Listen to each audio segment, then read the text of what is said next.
Well, welcome. And relax, this is really fun. It's Lego, it's about the kids, they do the work, so it's a good time. It's a good time. So I'm going to begin with the kickoff video, because many of you probably haven't seen that, and it gives you a good sense of the overall season and our theme. Overall one, right? The kickoff celebration, just click on that link. Oh, okay. I didn't know you had hidden links.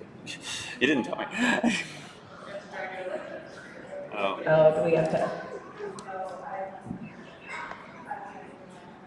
So this is the First in Show season, sponsored by Qualcomm.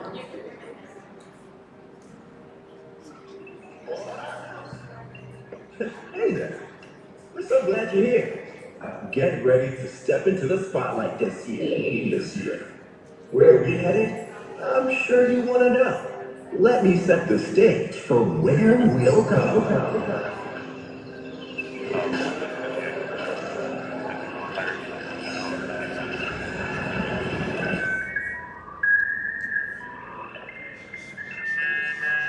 You've got science, technology, have to wait and do the whole screen or no? arts, and math. Doing your best while practicing your craft. STEAM inspires big ideas, bold action, and creativity. These skills empower us to bring ideas to life and build the future. Film, music, theater, photography, design a world of endless possibilities. Create art and experiences that entertain and inspire. Dream big, out loud. Fuel your creative fire.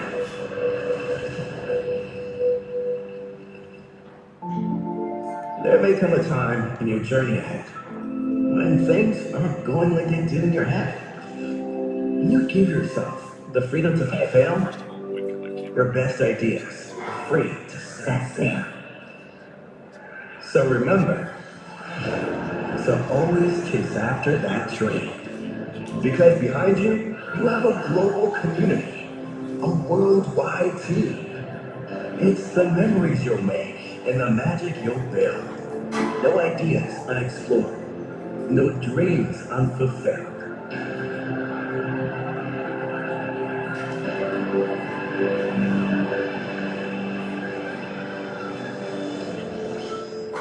The future is a place you will create.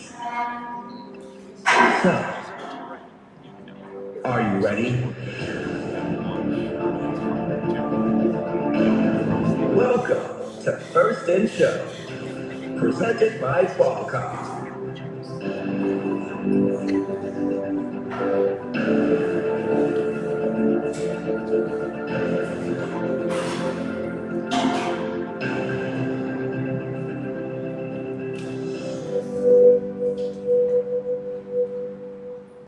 So we have all three programs here in the Reno area. So when students graduate from First LEGO League, we have First Tech Challenge teams throughout the area. And we also now have 2 FRC teams in the region, which were those big robots in those pictures. And we do have some representatives from the VC Silver Circuits. If you would raise your hands. They are a local First Tech Challenge team that actually competed in the World Championship last spring. And not only that, they didn't just show up. They did incredibly well, making it to the semifinals, yes? And then you won the Motivate Award, right? Okay, fantastic. So let's give them a round of applause, because that is quite a representation for the state of Nevada, because that is an international competition at that point. All right, some things you need to know. Adults, if you have your phone and it has a note section and you don't know if your coach is here or not, there are 2 websites I would love for you to put into the note section of your phone and keep that for your child if they're at home and they want to do something with robotics. these websites offer resources that might be of interest to them. And then kids, when your coach is frantic about needing something, you can help them remember to go to these two websites. So for today, we're going to go over what the season looks like. We're going to go provide you some resources, tell you a little bit about what a tournament is like, because so many of you are new. Then you're going to get to see the robot game and the challenges, because have any of the teams out here built your kit yet? Ooh, which school are you from? Oh, okay, you guys are ahead of the game, all right. There will be a chance for you to ask questions, so I'm going to ask you to wait to ask questions at the end, but by all means, please ask them. And then if you think of a question later, parents or coaches, please reach out, and that brings us to our next slide and the first website. I'm going to repeat it a lot. FirstNevada.org is our state organization for the International FIRST program. So anything having to do with Nevada events, Nevada training, Nevada resources, that is the website, firstnevada.org, that you would go to. And if you're thinking, oh my gosh, I need to ask Scott a question, or Caroline, or Nanami, or Henry, you go to the Contact Us tab at the top, and you see that our emails are there. So at the top are the really important people like Scott and Nanami, and then Henry and I are down a little further down the page. So you can find us. Okay. I appear a second time too, so. Yeah, I know, you get it twice. Yeah, Scott has 2 emails if you really want to make sure he responds to you. You can do both. Yeah. So, firstnevada.org, that is the place to find our contacts. So the other thing on firstnevada.org, as a parent, it's really helpful if you have a schedule in your family and you're trying to plan things. We have an events calendar. And on our events calendar, if you look at the month and the date, I chose September, because we're just about there, but you'll see an event. Most of our events are on Saturdays. You click on the event, so this would be FLLC, First Lego League Challenge, and you'll see one there that's for Elko. They're going to have their kickoff a little bit later.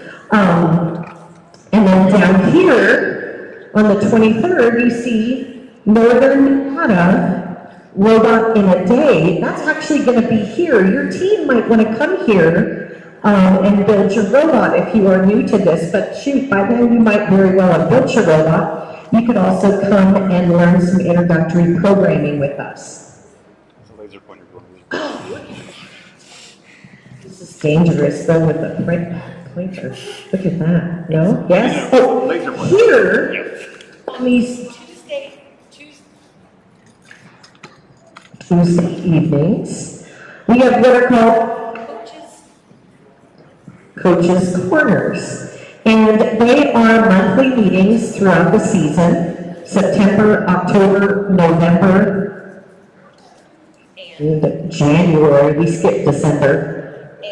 They are open to parents as well. It's an online meeting. It's a great place to ask questions, and those sessions, each one has a topic, and so when you click on it, like this here, it tells you the first one is really about the overall season, is an introduction. The ones in October coming up, one is about the Innevation project, and there will be another one that's getting more heavily into preparing your team and getting them ready for scrimmages and things. So this calendar, firstnevada.org, you could bookmark that. You would click on the events tab. You can even see the link to the calendar on the home page. But this is a great resource for wondering, shoot, when are those events? When's the scrimmage? What do I do? All right. So coaches might have received this flyer via email. It is also available on that events page on the website. The workshops are coming up. One is Robot in a Day, that is definitely for rookie teams, because we will build the robot and do some introductory programming here. It is free. As a coach, you will register. Next level programming is for teams that maybe came to the first workshop, but then actually want some help solving missions and doing some more complicated tasks with their robot. That will be at Smith Ridge Elementary School on Saturday, October 7th. Online Tuesday evenings are those coaches' corners. And one topic that is really challenging sometimes for new teams is the Innevation project. The Innevation project is one of the 4 components of your season. And this year there is a workshop specifically for that, to help teams get going on that. We have 2 scrimmages this year. If coaches came to the scrimmage last year, it was very well attended and very crowded. So we have a morning and an afternoon. So the coaches will sign your team up, and just make sure, parents, to check in with your coach and know which one your team is supposed to attend. Because you wouldn't want to show up in the morning if your team is coming in the afternoon. So that would be a coach communication. And then our big events, the qualifiers, your team will choose one. The first one is December 2nd at Mendive Middle School. The second one is December 9th in Elko, if you feel like taking a scenic drive across Nevada. You are free to attend that one. And then December 16th is going to be the qualifier down in Carson City at Eagle Valley Middle School. Nevada has 2 regions, Northern Nevada and Southern Nevada, in terms of first programming. So coaches, when you sign up for an event, pay attention to the location. Make sure you're not signing up for Elko or Southern Nevada. And so on the event calendar, you'll see it will be NNV and SNV. So do pay attention to that, because it's very easy. We try to catch it, particularly with the qualifiers, based on the emails and just knowing where the teams are, but it's easy to miss that while you're signing up. So then how to register event? Oh my gosh, you go back to firstnevada.org, that fantastic website. And what you'll do is click on the link that is there. And that again, parents don't sign up individual children, the coaches sign up the team based on the team numbers. So you pick the date, and notice again, this is Northern Nevada, this is a scrimmage. This one, when you sign up and click on it, so that's the next page, you go to this site called Eventbrite. And you will choose whether you want the 9 a.m. to noon or the 1 to 4 for that event. And coaches, it'll tell you that you're getting a ticket. So don't be thrown off by that. Each individual does not need a ticket, just the team. And you'll get your registration, and you see that somebody, I just pulled this off the calendar, somebody's already signed up for the morning session of the scrimmage, and their spot is reserved. And that's going to be, this tells you where, TMCC, over by the airport. That is the Edison campus. So what about, I think I meant to have this later, didn't I? That's okay. So let's start with going big. You know, you heard that the BC Silver Circuits made it to Worlds, and you want your team to reach that highest echelon.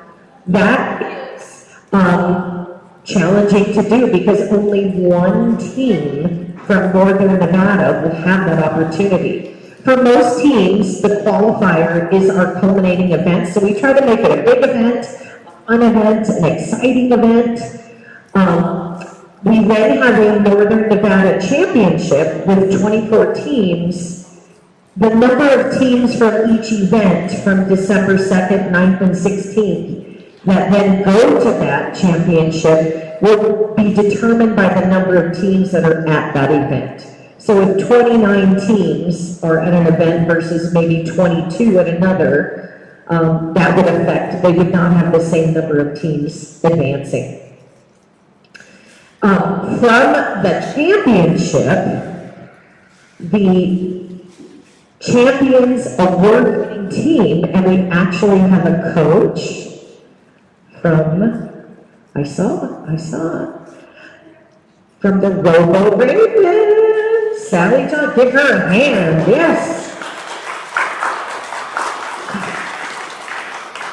So the Robo Ravens from St. Albert's traveled to Oklahoma, University of Oklahoma this year. Arkansas, sorry. One of those middle states, I get them all mixed up, sorry. Lots of syllables, A, O. Should know better. The Razorbacks.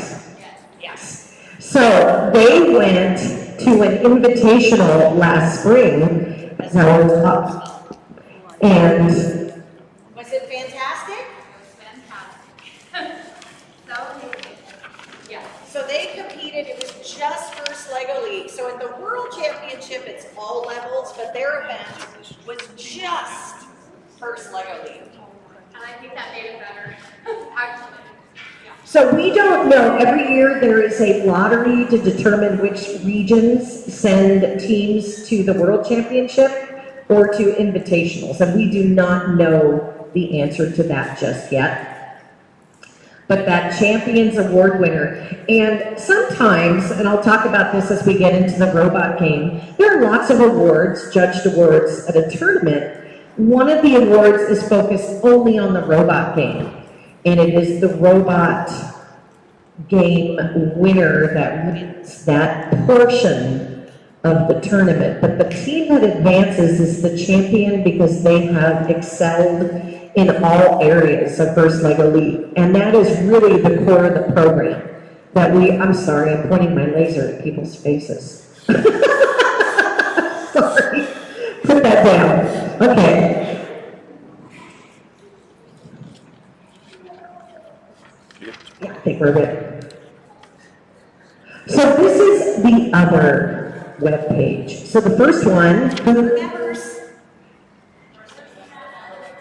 FirstNevada.org, and not .com, .org, nonprofit. FirstNevada.org. This is the second one.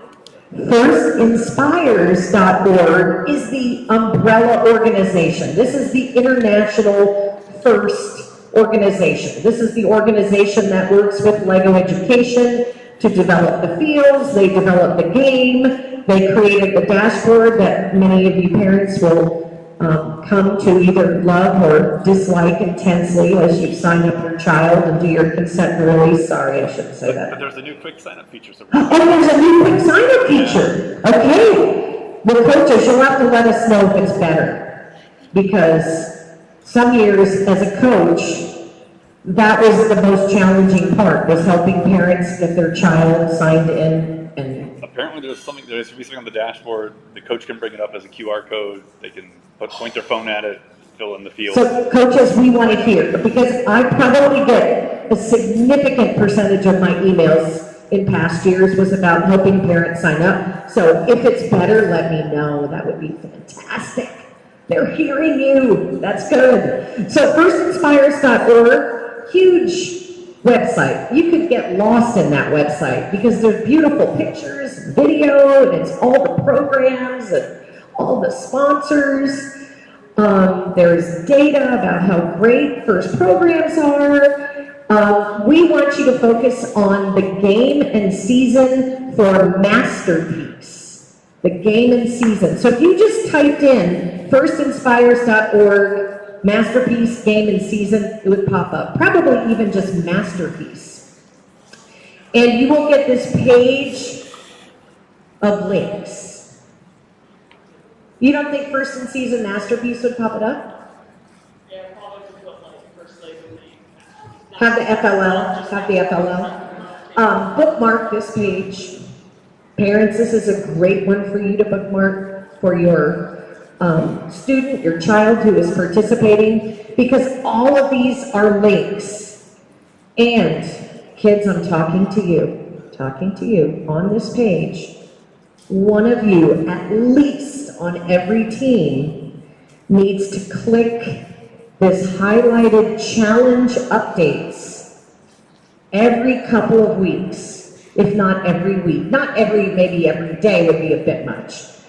Because what will happen there is the people at first will hear complaints about a model, or that the challenge question, or the language doesn't seem very helpful, or the model, when it's heavily used, coaches and event coordinators start reporting, this model keeps breaking, what can we do? And so first we'll then put in updates. They might change the language, they might make the mission better for you, solving the mission, and there are already updates clarifying some language from the release October 1st, or August 1st, sorry.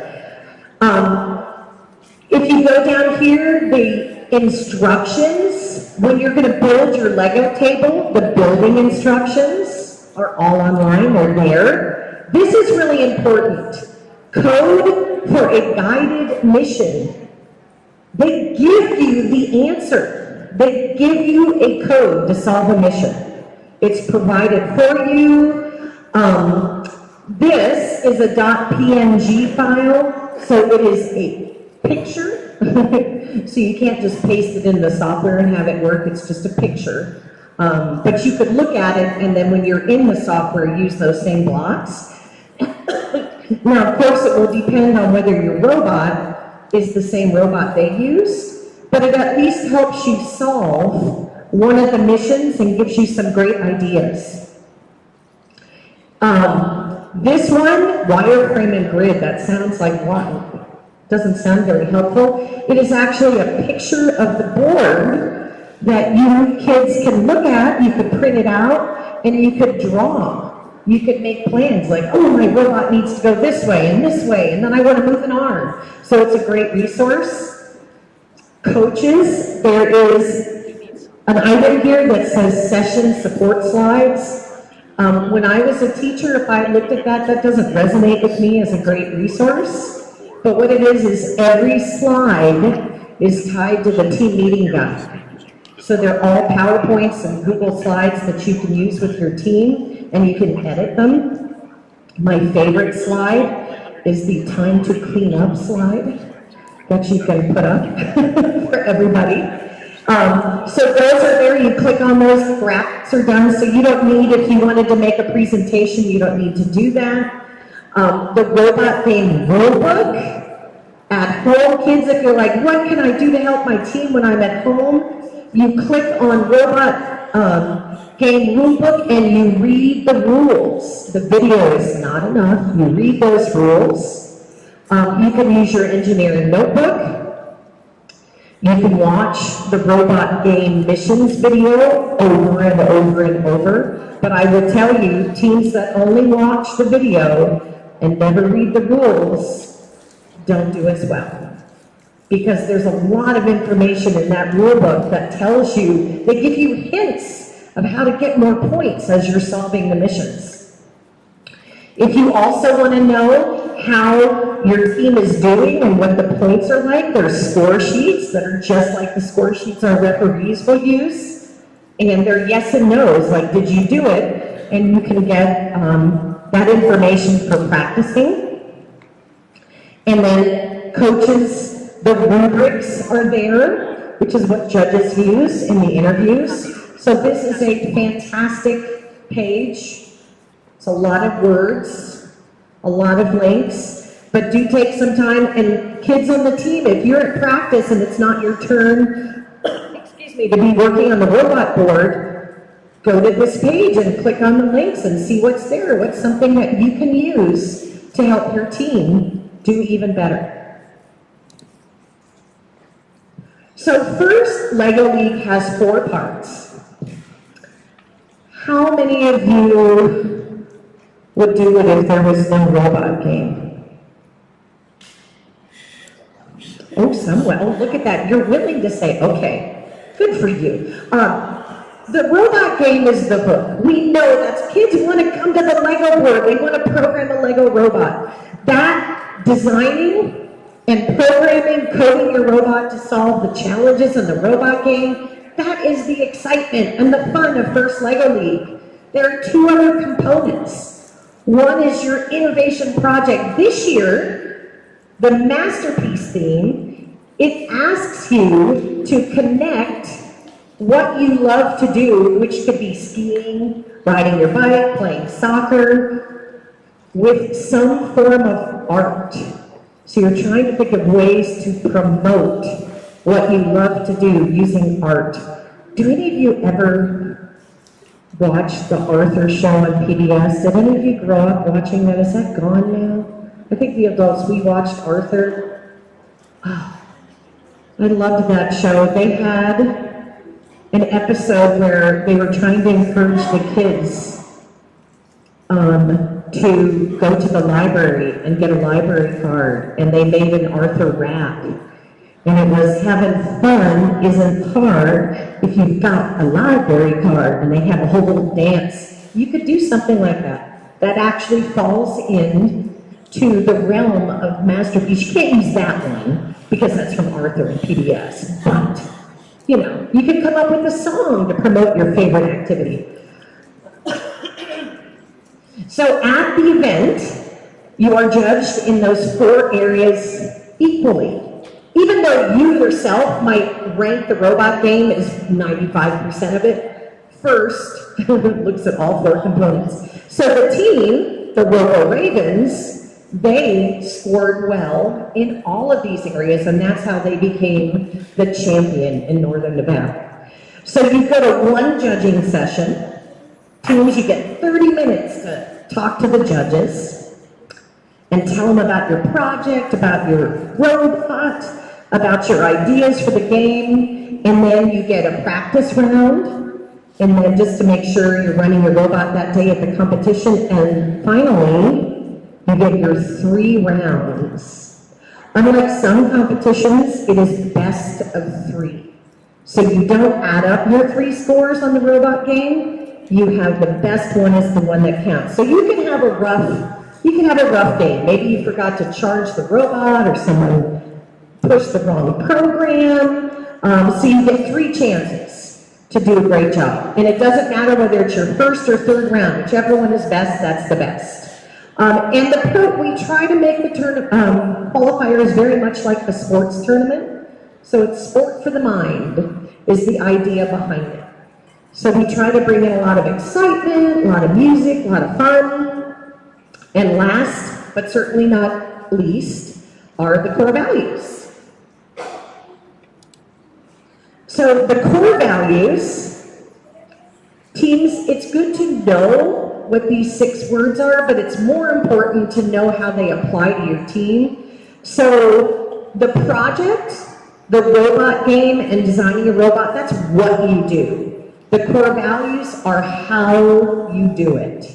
It's the way you present yourself, how you interact with each other. Are you having a good time? Do you make sure everybody feels included? So those, and all of this is taken from the Team Meeting Guide coaches, which is also on that First Inspires Game and Season page. The link is called Team Meeting Guide. So teamwork is one of them. We are stronger when we work together. Inclusion, about respecting each other, but also respecting the venue. Like if you were sitting here throwing open cans of soda pop around to each other, it would not be a good thing. So that would not be an example of a strong core value. So we want to respect each other, respect the place where we are, respect other teams, and respect just the overall process. respect the volunteers. Okay, respect the volunteers. Good, yeah. Like you don't. It is not a good idea today to walk up to Henry and like stick old gum on him. He would probably not like that. Wow, that's an interesting example. That would not be a core value. So we don't want to see that at the tournament. Don't do that. Instead, What could you do at the end of a robot game? You could say, good job. Well, hopefully the referees are going to say that to you because that's their job. Yeah. And they're giving up a Saturday to spend with you, and they just, did your score. You could say, thank you. A quick thank you. People appreciate that. Look them in the eye and say, like, I appreciate that you came here today. Giving up, I appreciate parents that you've come here today. So saying thank you is great. Is my voice okay without the microphone? Yes. Yeah. Okay. So I was a former teacher, so I'm very loud. I'm just loud anyway. Impact is how we improve the world. So some of you might come up with a really cool project that you end up sharing at your school or in the community, and it actually makes a difference. It makes something better. Having fun, hopefully that's the easy part. How do I know if you're having fun? What might I see? Yes? Laughing. Laughing is a good thing. What else? Yes? Talking? Yeah, talking to each other. Absolutely, yes. Smiling. Oh my gosh, we love smiling. Yes. Acting silly or funny. You're not enough. Don't push Scott down. That's not good. We don't want to do that. No.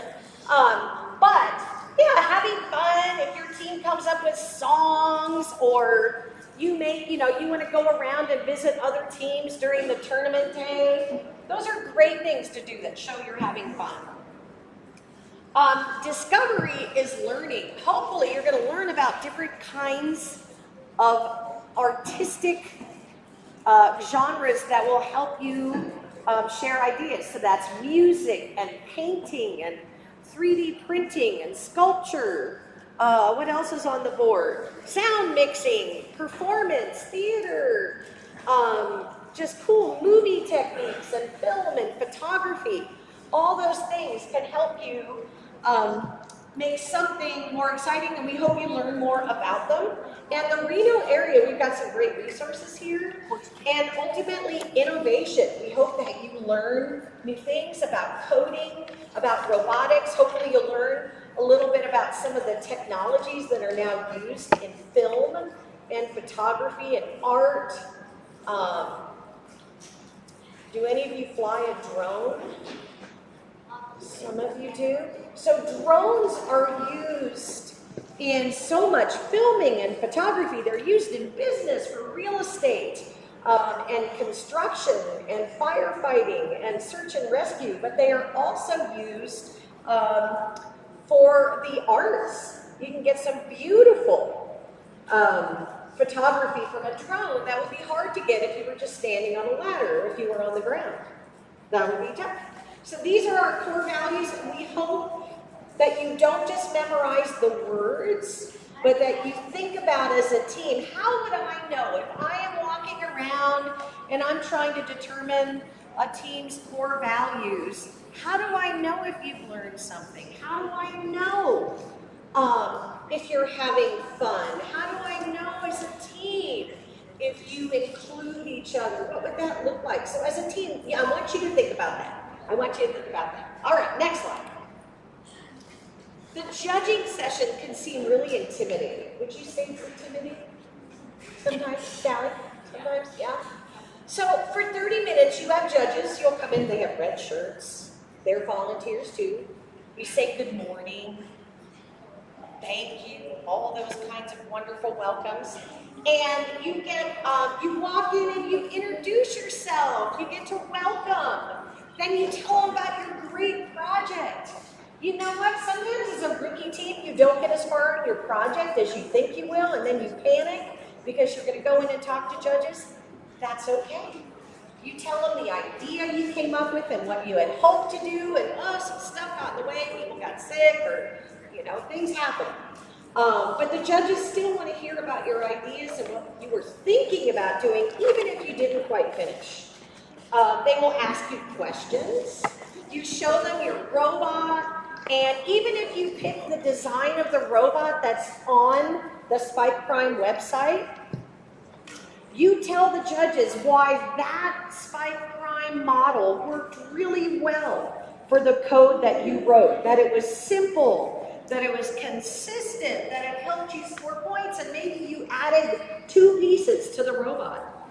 But that design change made a difference for you. Then you tell them, if they ask questions, you can have a presentation for those 2 components, 5 minutes each, for robot and for the project. For core values, the judges are really just going to ask you questions. That is a change for my veteran coaches from previous years. That the core values are supposed to be observed within the course of the day and within the course of the interview. So it doesn't mean you don't still prepare as a team and talk about, gosh, what are 3 ways that we have fun as a team, that kind of thing. What are 3 ways we make sure everybody gets their voice heard on the team and we're inclusive? And if the judges ask you a question that's pretty open, by all means share what your team's experience is. And then the judges will give you feedback during the interview, and they do give feedback afterwards. But tell me if this is a rubric. These are in that game at season, so parents, you can see that it's not supposed to be a mystery.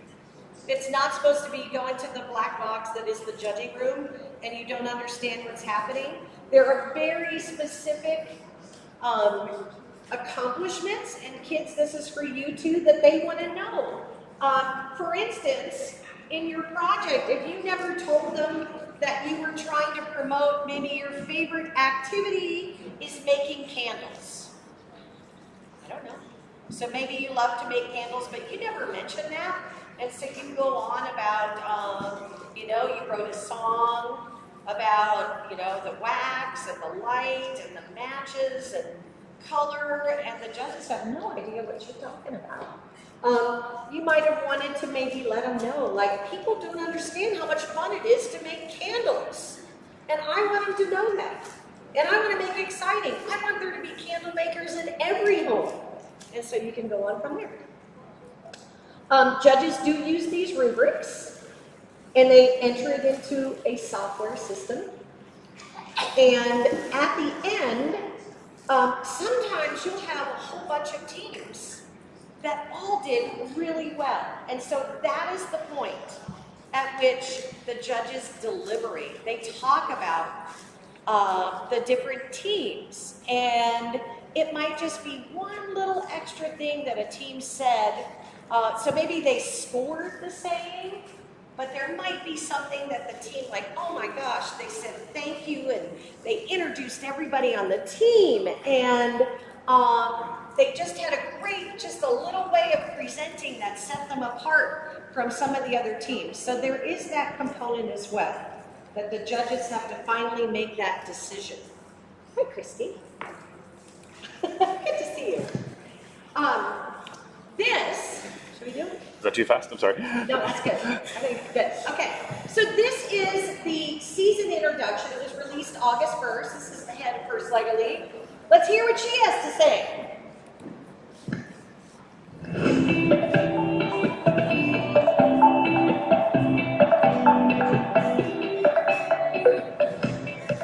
Hello, First Lego League Discover, Explore, and Challenge teams from around the world. I'm Kim Werman, Senior Director of First Lego League. Welcome to the Arts-Inspired Season Masterpiece. I am so excited to see so many new and returning teams joining us this year. As part of the First in Show presented by Qualcomm Season, you'll imagine and innovate new ways to communicate art across the globe. From First Lego League Discover to Explore to Challenge, I am excited to see students ages 4 to 16 experiment and grow their critical thinking, coding skills, and teamwork, all while having fun. Speaking of teamwork, First and Lego Education teamed up back in 1998 as pioneers in hands-on learning, robotics, and STEM education to create First Lego League. Since then, I'm proud to say that the program has impacted millions of lives globally. I'd like to introduce Camilla Botkin, Head of Global Competitions at LEGO Education, to talk about what you can expect now that this season is officially underway. Hi all First League League teams. Myself, and my name is Camilla Botkin, and I'm the Global Head of Competitions at LEGO Education. Along with all my colleagues at LEGO Education and First, we cannot wait to see all the masterpiece models and robots and innovations that are going to change the world of arts this season. If you are new to First League League, you might be wondering where to start. Coaches, you have been provided with materials such as the team meeting guide and engineering notebook to help you guide you and your team members through the season. There are also a variety of resources available on our website to enhance your team experience and learn more about how we communicate art across the world.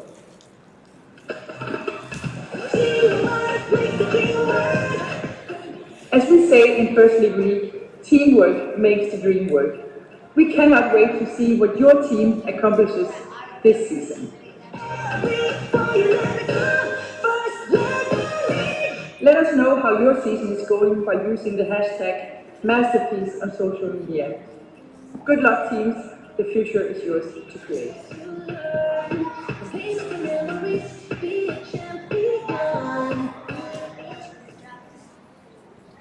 Hello First LEGO League teams, and welcome to Masterpiece, part of the First in Show season presented by Qualcomm.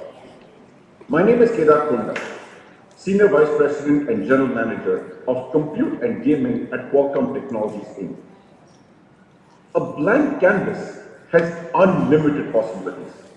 This season, as you're exploring how STEAM can inspire big ideas, bold action, and creativity, we're using STEAM to push the edge of what's possible in extended reality, to create technology that changes the way we communicate, collaborate, and experience art. How will you imagine and innovate new ways to create and communicate art across the globe? The canvas is yours. Good luck creating your masterpiece. So Qualcomm sponsors all of FIRST, and they are a partner with the International FIRST organization. So that's why you'll see their name quite a lot in some of the FIRST on the FIRST Inspires website. So the project is a component, one of those four. Remember, you got robot game, robot design, which you guys love, and then the project can be kind of a stumper, like, what are we going to come up with as a team? So in the team meeting guide and in the season overview documentation you received, there's a description of your innovation project. It's 5 minutes long. The presentation you create is 5 minutes. So don't think to yourself, oh my gosh, we have to come up with a prototype of something that's got to be patented and it takes companies years to do these things and we're supposed to do it in 10 weeks. You don't have to do that. You can come up with something fabulous, which down the line you might want to get patented. It could take you on to fame and fortune. But for the purposes of the competition, what you want to do is prepare a live, no video, even though you might do something with film. You yourself will present as a team a solution to a problem you see about something you love to do, and you're using the elements of the masterpiece season, the arts, to somehow make that more exciting. So you're going to do some research. Your research might be online. It might be talking to an art teacher. It might be going to the Nevada Museum of Art. It might be going to a theater production or talking to a high school theater programming and see if they can show you things backstage and the technology they use. It could be any number of things. Here at the Innevation Center, there's a maker space. They have 3D printers and laser printers, all kinds. They have fabric and textile machines. So any of that could be helpful for you.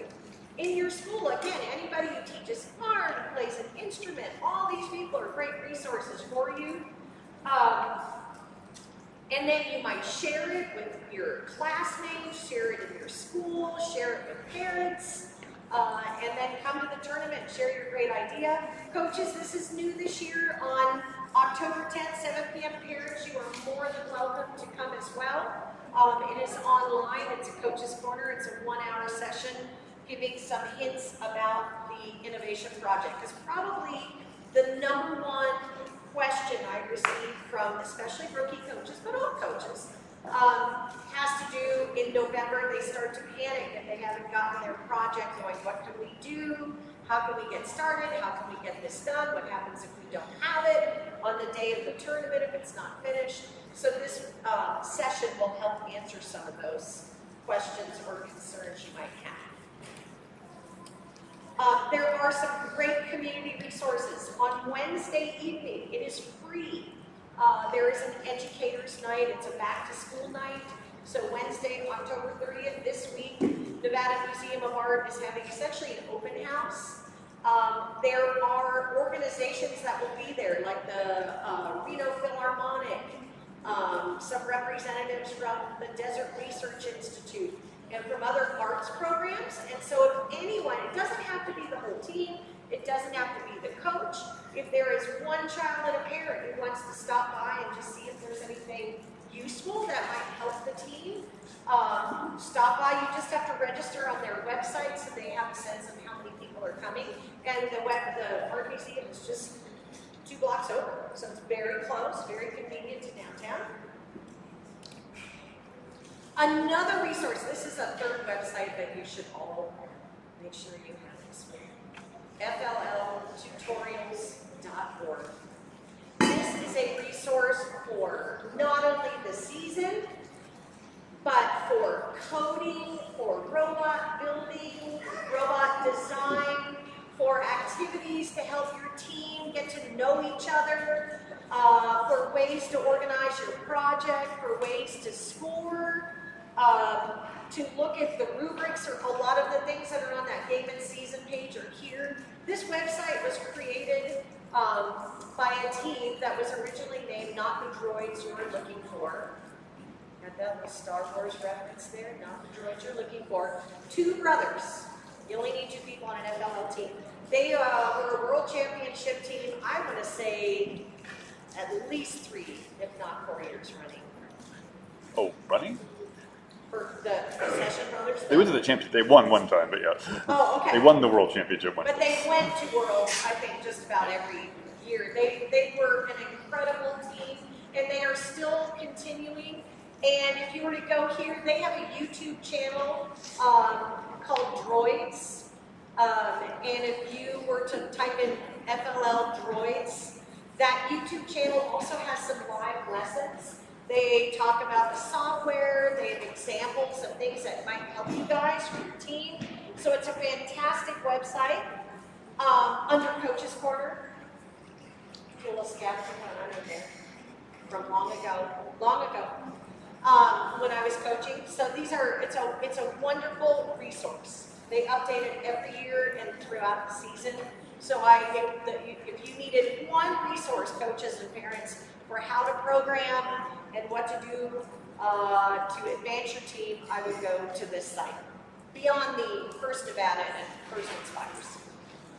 They have a sister site, primelessons.org. So. Right, and primelessons.org, when you click here on lessons, it will take you there. The reason I had you go to this main one here is because the masterpiece resources are there, and they have these worksheets and guides which they have created. They are different than what First provides, and they are designed to help you to organize. So some of those might work for you, some maybe it's just one thing too many, but great resources. Also, if any of you take home past season kits, they have the information about past seasons there. So you would know what those challenges are. Fun stuff. Oh. Should I just add now you want to go home? Yeah. You don't want to do the robot game? You don't want to learn about it or anything? So now, robot game rulebook, what are you guys going to do with that rulebook? Read it. You're going to read it. A fun activity for a team. I used to do this as a coach because I can be lazy. And the way I made myself read it is I made a scavenger hunt for my team to find out information about scores and things that worked or didn't work or what the missions were about. So teams, you could divide up the missions on your team and write a question. That's a good searching question that someone would not just look at the picture and get the answer. So you wouldn't just, they'd have to actually read or look carefully. And that could really help the team learn the rules. Especially rules about starting the game, what you're allowed to do in terms of touching the robot, all that. You'll have 3 2-minute, 30-second rounds. Is that a lot of time? Whew. It depends. If you have nothing to do and you're just standing there, it can feel like a long time. But if you've got a lot to accomplish, it goes very quickly. Very quickly. And gracious professionalism is kind of an overarching of our whole core values. While you are doing the robot game, we want you to exhibit that gracious professionalism, which means being a good, nice person and doing great things. Good people, yes. I just want to point out, so even though this is scored at the robot game, these scores go directly back to the judging room and become part of your core values score. So it's something that happens at the robot game, but it affects what happens in the judging room. And you will start as a 3. Every team that comes up to the table starts as a 3. If you have kind of a meltdown, and it can happen, we hope it doesn't, we would rather it not. But if you have a meltdown and you don't show up for your round, and Henry's calling out the team and the cuers are looking for you and your team is just like, nope, we're not going, you don't get that 3.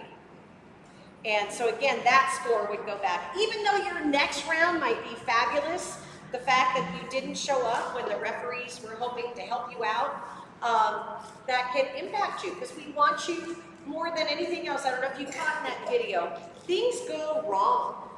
Your team will fail. Sometimes you might drop the robot on the way to the table. I've had it happen with students of my own teams. It's pitiful. It's sad. It's awful. But you do the best you can because, as the head referee Henry's going to tell you, just showing up and sticking your robot in that face and turning it on, you can get some points, can't you? You can. And you're showing up and you're like, yeah, we dropped it. Not a good idea. But here we are. We're showing up.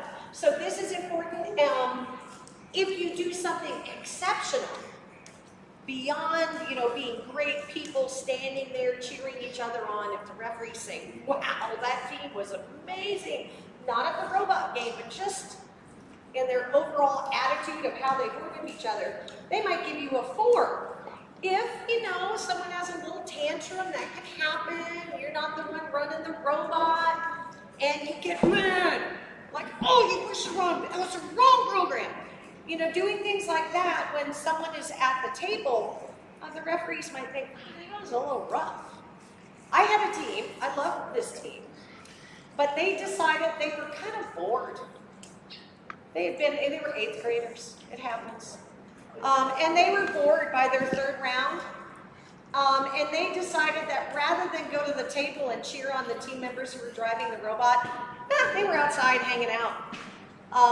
And they didn't show up, and it was pretty obvious that they weren't. It wasn't a great teamwork thing going on there. So this is very important. Veteran coaches, would you have a suggestion about gracious professionalism? I just keep on thinking back when we actually had one of our models destroyed during the competition, and we had kind of been provided by that. So, and you know what? Coaches, and your team won a rookie award one year, right? There are all kinds of awards. There are awards that recognize your attitude, that recognize your robot design skills, your presentation skills, your project. As a rookie, there's even a judge's choice. That is, there are some awards that may or may not be given at a tournament that have nothing to do. You could be in last place in the robot game and still win a judged award because they are focusing on some different aspect of your team. And a lot of times, your team had just like that year was the crazy like unicorns and the rainbows. They were funny.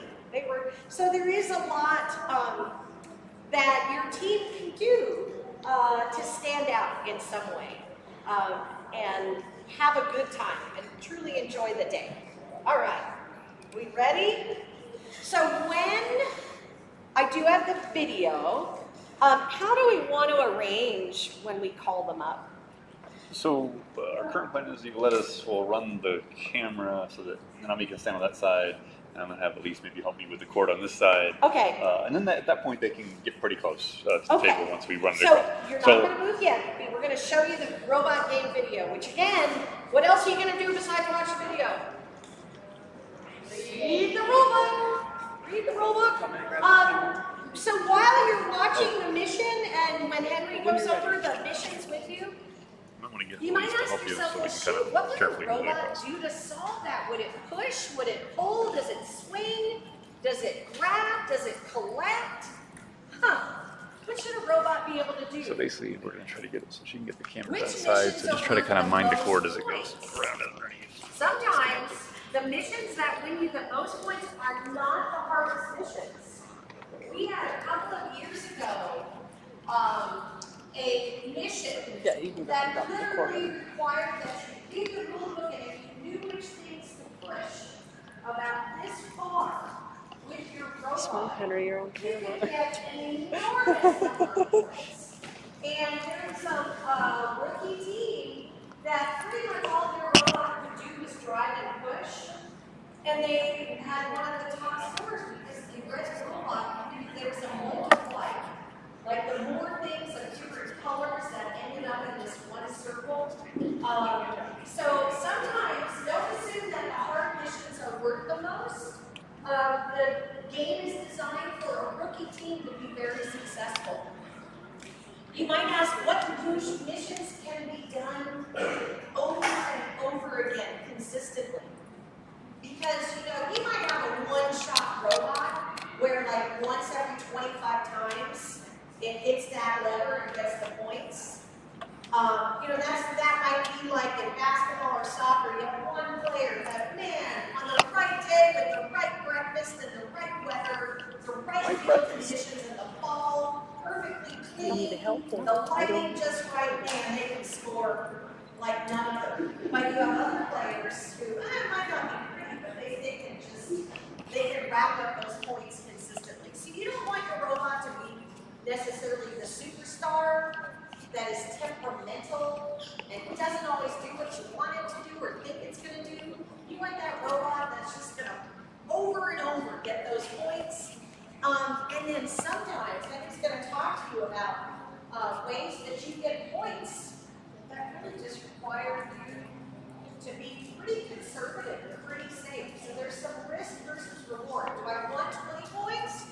Or do I want to rescue my robot 3 times and lose 15 points in precision tokens? So we'll talk about that. But now, what do you think? Video? Yeah. Let's do it. Oh, before we run into the robot game, were there questions about that other part? All right, 2 kids out there in the audience. Hands raised, please. What are the 2 websites I would love for you to know and be able to access from your coach Michael? Do you remember? They start with the word first. There's 2 of them. What's one? Oh, firstnevada.org. Fantastic. And actually, that is the game. Fantastic. What's the other one? First. Oh my gosh, that's a bonus. FLL tutorials.com. Oh my gosh, that is the resource. But what's the other one?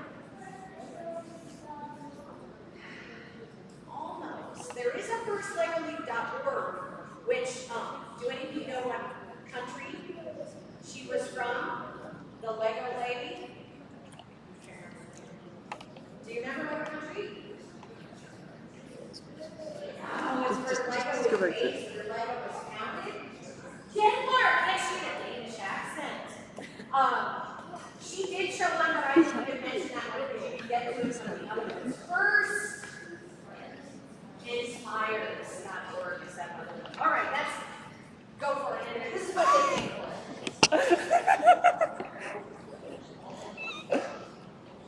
If anyone wants to move around me to see the video, if you can have anyone who wants to see the video move around me, because I'm basically here. So.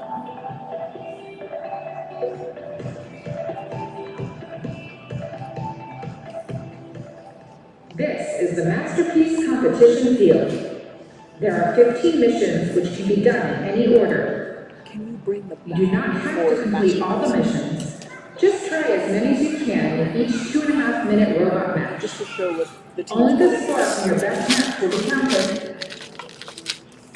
Your robot must start completely inside a launch area, and you should program it to return to either home area. You can handle and modify your robot between runs while it is in either home area. Gracious professionalism is how we express our core values in First Lego League. The robot game is an important place to observe gracious professionalism, and the referees will evaluate this for each team at each official robot match. Your robot and all your equipment must fit into both launch areas and under a height limit of 12 inches. If it is small enough to fit in just one launch area and under this height limit, Mission 1, 3D Cinema. Trigger the 2D cinema screen to become a 3D experience. If the 3D cinema's small red beam is completely past the black frame, Mission 2, Theater Scene Change. Change the scenery to a different configuration and consider what the other team will do so that you end with matching scenes. If your theater's red flag is down and the active scene color is blue, pink, orange, and if both teams' active scene match, blue, pink, orange.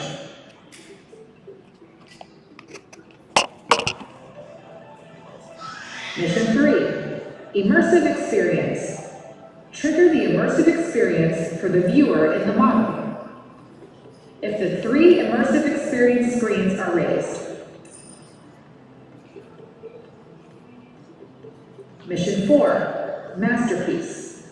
You can use the bricks in Bag 4 to build your team's Lego art piece. Bring it to the match and then deliver it on the pedestal to the museum. If your team's Lego art piece is at least partly in the museum target area. Bonus, and if the art piece is completely supported by the pedestal. Mission 5, Augmented Reality Statue. Rotate the statue to reveal an augmented reality experience. If the augmented reality statue's orange lever is completely rotated. Mission 6, Music, Concert, Lights, and Sounds. Set up the music concert by switching on the lights and sound. If the light's orange lever is completely rotated, if the speaker's orange lever is completely rotated. Mission 7, Hologram Performer. Set the stage for the hologram performer to start the show. If the hologram performer's orange push activator is completely past the stage set line. Mission 8, Rolling Camera. Release the camera down the track to shoot the movie scene. If the rolling camera's white pointer is left of dark blue, but right of medium and light blue, or if the rolling camera's white pointer is left of dark and medium blue, but right of light blue, or if the rolling camera's white pointer is left of dark, medium, and light blue. Mission 9, movie set. Act out the scene by pulling the boat model along. If the boat is touching the mat completely past the scene line, if the camera is touching the mat at least partly in the camera target area. Mission 10, sound mixer. Adjust the sound levels in the studio for ideal audio recording. If a sound mixer slider is raised,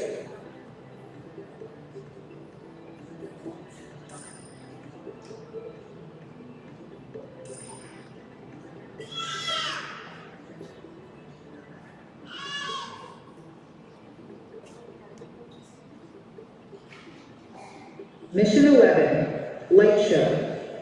Trigger the light show on the tower by raising the handles. If the light show's right pointer is within zone yellow, blue,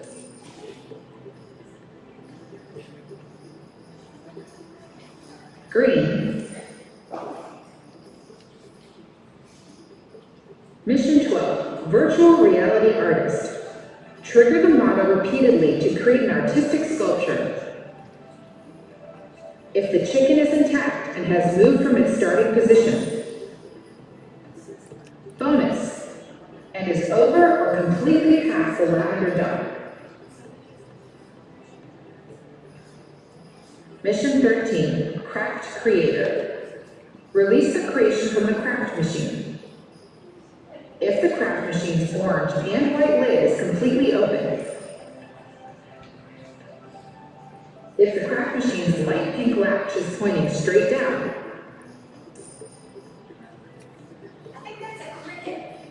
Mission 14, audience delivery. Deliver the 7 audience members to their target destinations. If an audience member is completely in a target destination, if a target destination has at least one audience member completely in it. Mission 15, expert delivery. Deliver the experts to their target destinations. If the following experts are at least partly in their target destination: Sam, the stage manager in the movie set, Anna, the curator in the museum, Noah, the sound engineer in the music concert, Izzy, the skateboarder in the skate park, Emily, the visual effects director in the cinema. Precision tokens. The less you interrupt your robot outside the home, the more points you will keep. If you interrupt your robot outside the home area, you will lose a precision token. Precision tokens left on the field will result in extra points.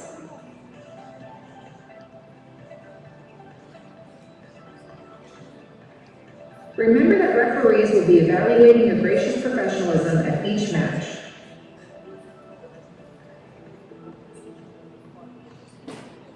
Remember to read the Robot Game Rulebook and check for any updates during the season. Good luck! Go for it. So, as I was mentioning earlier, there is a hierarchy for correctness of information regarding the robot game rules. That video there is kind of at the bottom of it. They were trying their best to give you an overview, but do not take the video as absolute law. The best source you have most of the time is the Robot Rulebook. It is on the website. You can look at that, download it. At the games, the referees will be interpreting this rulebook to the best of their ability to give points accordingly. A lot of the time, our work is more like being a lawyer almost, trying to interpret the rules. That's fair. But anyway, today I'm just going to try and give you a brief overview beyond what you saw in the video, answer some basic questions, give some general game information that kind of stays the same between seasons. We have a lot of first-timers here, which is awesome. So I'll try and answer as many questions as I can about generally how the game runs. The rules may change over the season, as was noted, so be on the lookout for challenge updates. We will always be checking for challenge updates before each competition, so we'll have the most up-to-date version of the rules. Let's see. In the rulebook, you'll come across some key terms, and these kind of inform how we interpret the rules. I'm just going to define a few of them real quickly so we're all on the same page here. Equipment is everything that your team brings to the match. This generally includes your robot. Sometimes you'll have an alignment jig that you want to launch from. That is considered equipment. Attachments. Any attachments you have to your robot that may be swapped One of the mission models. during it. One of the mission models will be your masterpiece this year. That is also considered your equipment. Your robot is your robot hub and everything that is currently attached to it. Let's see, yes. A launch is when you launch from the launch area. That's pretty self-explanatory. Your launch areas this year there's two of them.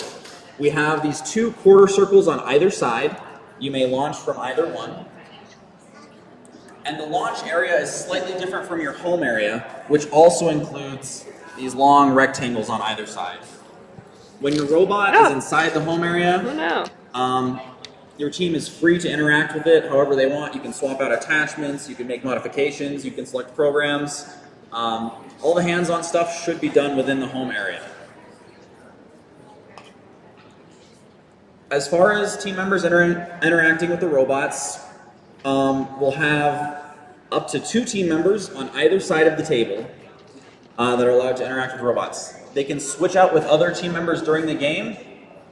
That will be kind of standing behind them, but we can only have 2 team members at a time at each side of the table. They can't switch sides, correct? Yes, and this was kind of a new thing last year with the 2 areas. Team members cannot switch sides of the table during the match, so the team members spectating will also be split up, so there will be like an imaginary line halfway down the table. A referee will be standing right where I'm standing. A referee will be between you. So the half of the team will stay on one half of the table for the entire match. Henry. And I'll answer questions at the end. As for equipment, so your robot and everything like that, once the match begins, the only way to get equipment from one home area to the other is through the robot. Team members are not allowed to pass stuff between each other. They're not allowed to pass the robot between each other. The robot has to, under its own power, make it to one home area or the other, and bring any equipment that you want on the other side with you. So, especially this year, you will want to consider which equipment you want on which side and where you want to start from. I generally recommend having a simple program that just drives your robot in a straight line, so you can just get from one home area to the other whenever you need to.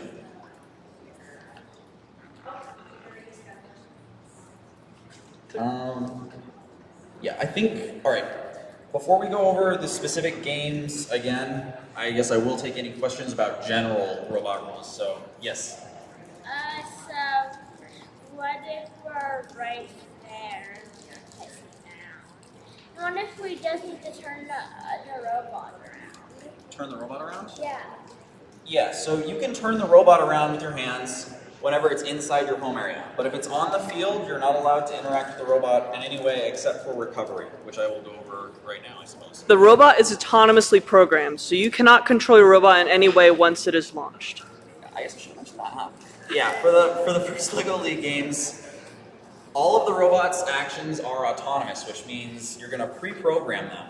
So when you're designing your robot, you're going to design a number of programs for your robot to run. You'll launch the program and the robot will do the entire program, and the goal is to have your robot return to one of your home areas so you can launch the next program.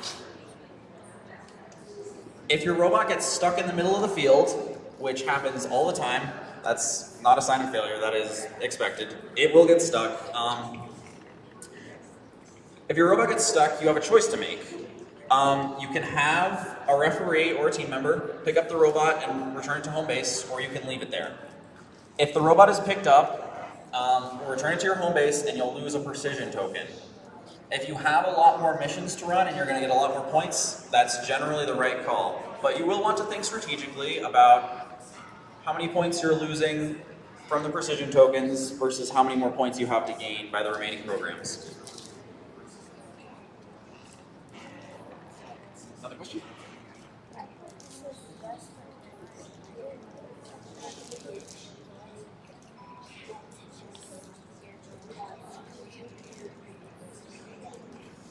It is for fun, but the competition is part of the fun. Yeah.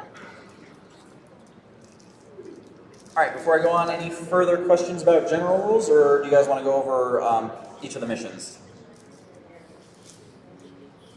All right, seeing no further questions, let's get into the missions one more time. We're just going to go over what was stated in the video again, and I'll answer specific questions about specific missions and clarify any things that might have been ambiguous there. So our first mission was the 3D cinema. We have our awesome dragon figure here that we can pop out. The orange arm can be pushed down to prop that out. You do not have to use the orange arm to move the dragon out. That's there for your convenience. The way we're going to score it is based on this little red Lego piece in there. As you can see, once it's past the black bar, it'll flip down. Once that flips down, that will be considered scored. Our second mission is the theater scene change. That is this one here. Once again, we don't have any restrictions on the way you can change the scene, but the orange lever is there conveniently to help you with that. There's different number of points based on which scene you have at the end, and crucially, this one will interact with the opposing field. In a challenge setup, there'll be two fields side by side here, and two different teams will be competing at the same time. You don't interact with each other's fields at all, and for the most part, what the other team does doesn't affect you, but in this specific mission, if you and the opposing team have the same scene selected at the end, you will score additional bonus points. So that's something you might want to talk to the other team about once you get up to the table, what scene they're planning to do, what scene they're capable of hitting, if you guys want to try and strategize to get a little more points there. Oh, and if you have questions about any of the specific missions, feel free to raise your hand and I'll try and address them as we're doing them. The next one is our immersive experience. That's this mission right here. Basically, you're just trying to get all three of these screens raised here. Once again, you can do that in any method you please, but generally the orange levers will be the easiest way to accomplish these. Mission 4 is the masterpiece. So your team will be building a little Lego sculpture of your own. We have just a sample bag of random. This should come with your kit. This is the pieces you use to build it. Yeah, that'll come with your field kit. Have your team build something creative and fun, just a little art piece. And to score this one, you are trying to get your art piece completely within the target area of the theater. And there are bonus points if your art piece is placed on the pedestal and is completely within the theater. This is the first mission talking about moving stuff, so another general rule. In scoring, the boundary lines we consider part of the area they define. So to be completely within, if it's touching the boundary line, you're good. Do I show that real quick, like touching the boundary? Yeah, so in this case, our boundary line is this sort of off-white around the theater. So if this was our model we're trying to consider completely in, that is still completely in. It's important to note that we also define the areas in a three-dimensional space. So if your model has some overhang and it sits like this, for example, this would no longer be considered completely in because you're extending past it above it.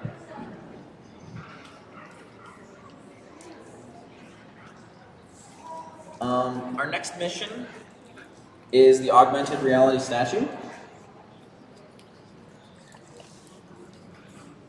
We're looking for this orange lever to be rotated completely this way, and it'll just open up for scoring.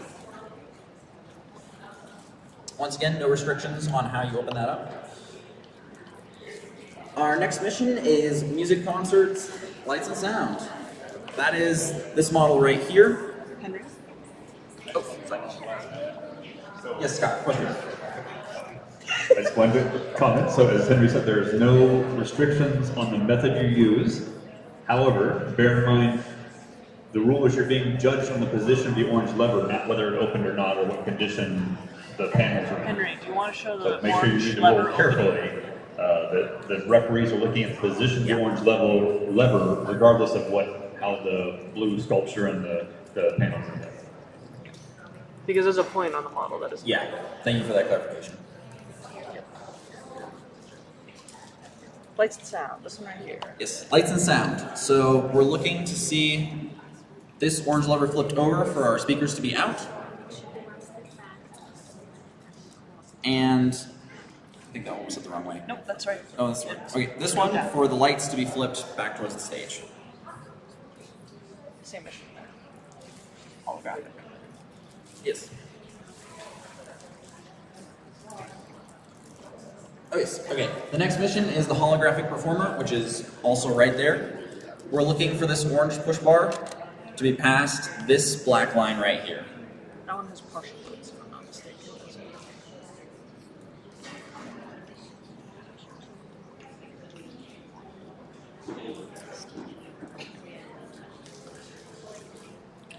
Alright, our next mission is mission 8, which is our rolling camera on the track. There's a different number of points based on how far you get it along on the track. You'll notice to get it to the highest scoring position, all the way down the track, you will have to move that block component that's in the way.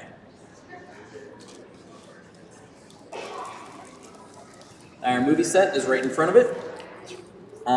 If the boat is still touching the mat and completely past the black line, you get points for that. And there are also points for getting the camera at least partially in the target area, which in this case is that last square on our movie strip. You'll see it also has that same off-white outline. Our next mission is the sound mixer, which we have the board right here. They did not mention it in the introduction video, but the order you lift these in does matter, because for some of them, if you set them in a wrong order, it will knock others down. So you'll want to experiment with that as you are practicing, and make sure you have an order you want to do where you won't accidentally knock down other ones. Alright, our next mission is the light show. We're looking for where these white pointers are. You can raise it up. There are points for the yellow. Might need 2 fingers. Yeah, the yellow, blue, and green zone. The most points is this blue zone in the middle. So is that kind of hard to accomplish? Maybe. Who's asking what was hard to accomplish? Depends. The missions will have a varying degree of difficulty to accomplish. That's something you're really going to explore with your team, how difficult each mission is for you, what solutions you can come up with to do it.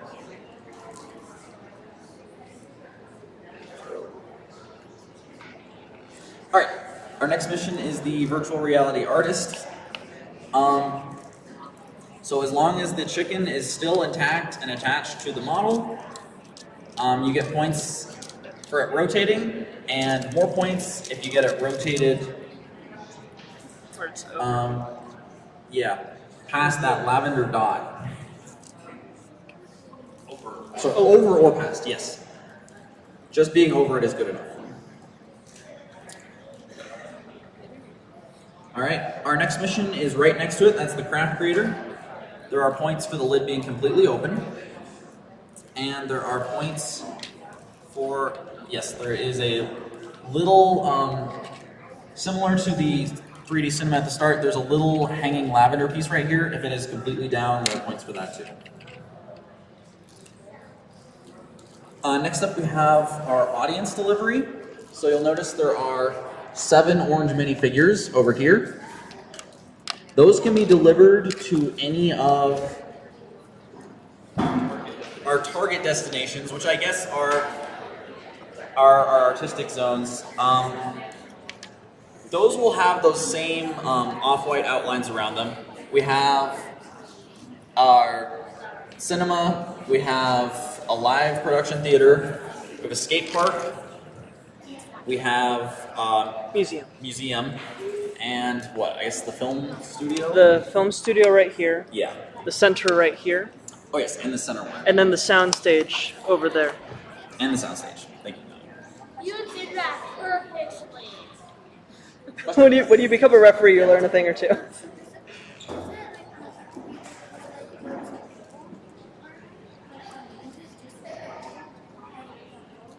The orange people? Oh, these guys? That's the next one.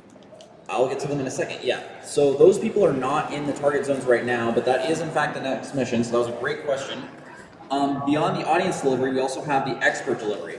So you'll see a couple of minifigures around the table with these orange hoops on them. You start with one. Yeah, and you start with one in your home base. These are our experts, and they have specific target zones they're supposed to go to. So for example, this is our museum curator, and they need to go to the museum. For both the audience... Oh, this question. Oh, restroom is right over there. Question. This is supposed to be a cinema.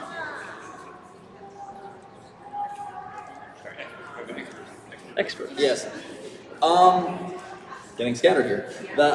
For the audience delivery and the expert delivery, they need to be completely within the target zone. So partially in will not count for points in that case. For the audience delivery, you get points not only for each audience member in a target area, but also for each target area that is occupied. So trying to spread across as many target areas as possible will get you more points. Henry.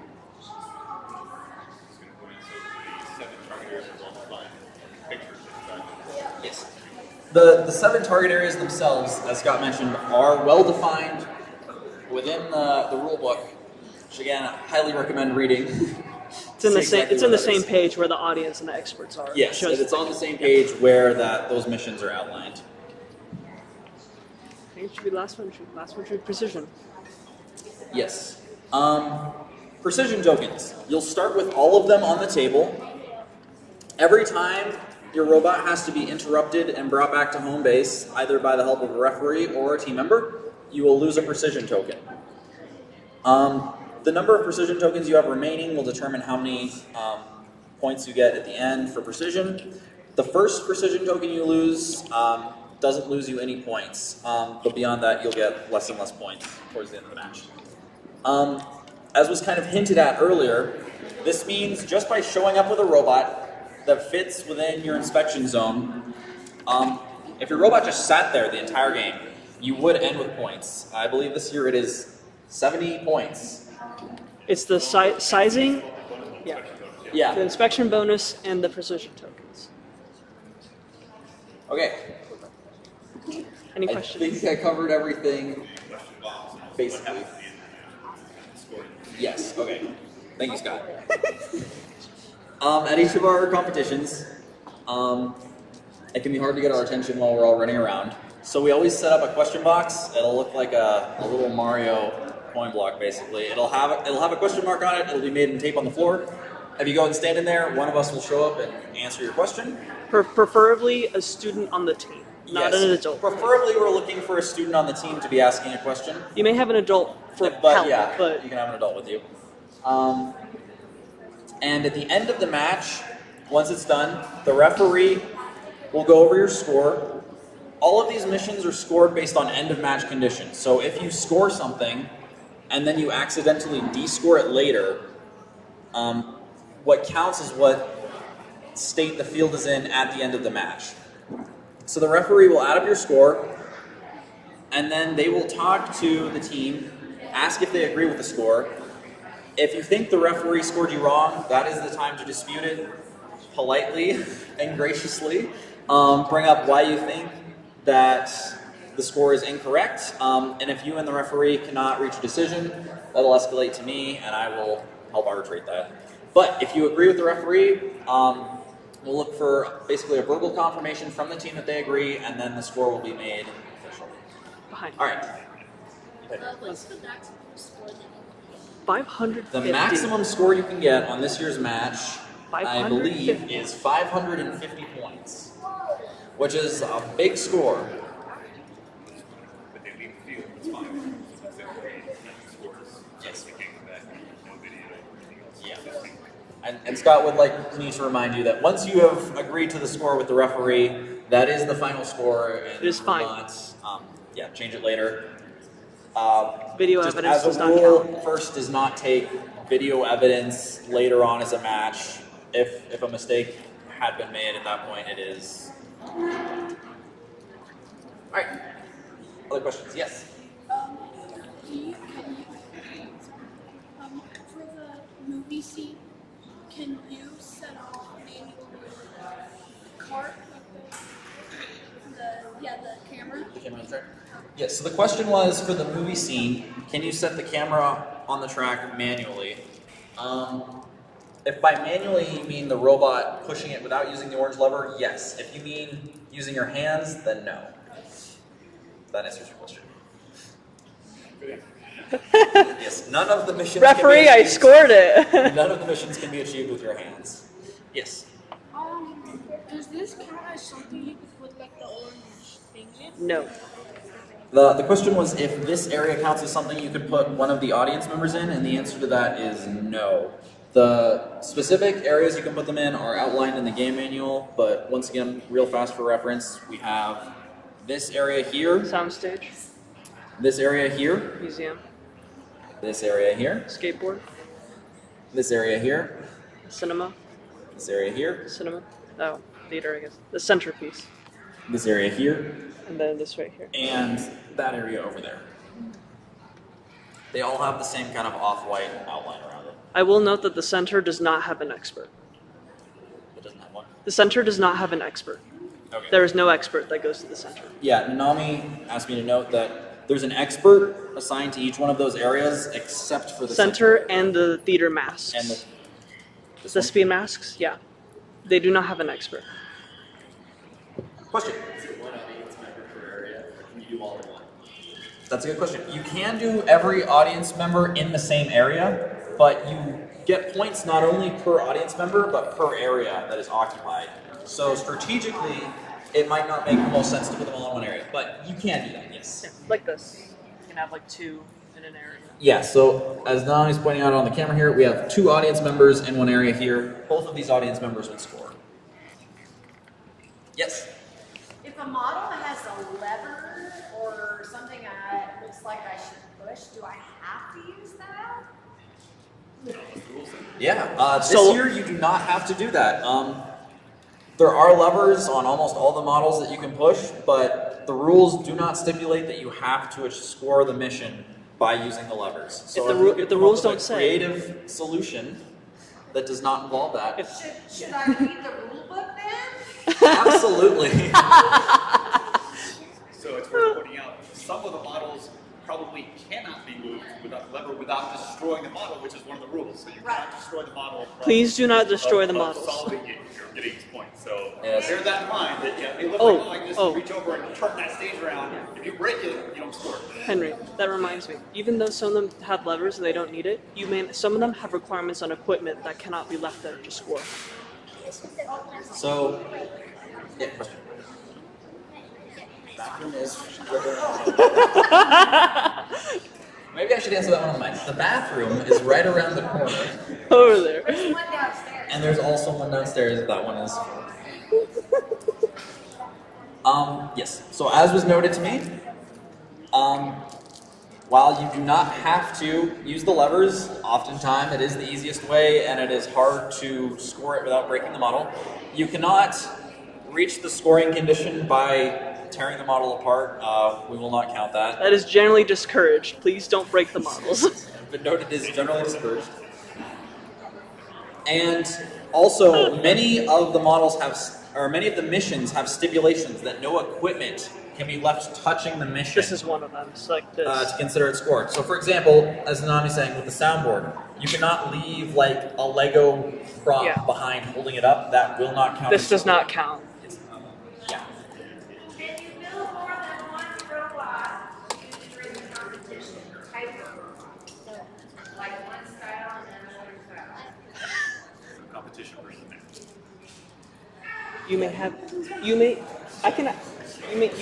Sure. So the distinction here is you said competition. So competition versus match. You can bring as many robots as you want to the competition. That's fine. But you can only bring one robot to the match. That's specified in the rule book. On the it talks about the equipment page. It says what is a robot? Robot is one controller, and then whatever motors and other things you got attached to it. And it specifies you can only bring one of those controllers. So since a robot is only one controller, you can only bring one robot to the match, basically the field for your turn. Now, the next match, you can bring a different robot, that's fine, but you can't bring two robots to the same match. Awesome. All right, more questions?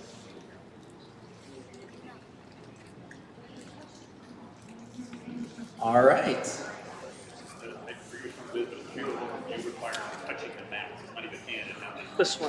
This one's touching the mat. Yeah. Yes. So some of the missions do require that a model or some object is touching the mat. This still counts, I believe. In addition to touching the mat. In addition to their other things, so it's something to be aware of. Yeah. If you have otherwise achieved a mission but it is not touching the mat, in that case it will not. That does not count. Yes. Generally, Legos outside the field is not allowed. Is that correct? Anything outside the field? If you have more questions you want to ask me just personally later, that's fine. As was noted earlier, my name is Henry Sturm. My email is on firstnevada.org. If you have questions your team comes up with later and you want to email me about that, go ahead. And otherwise, I think, yeah, if there's no other questions, that's all I have to say.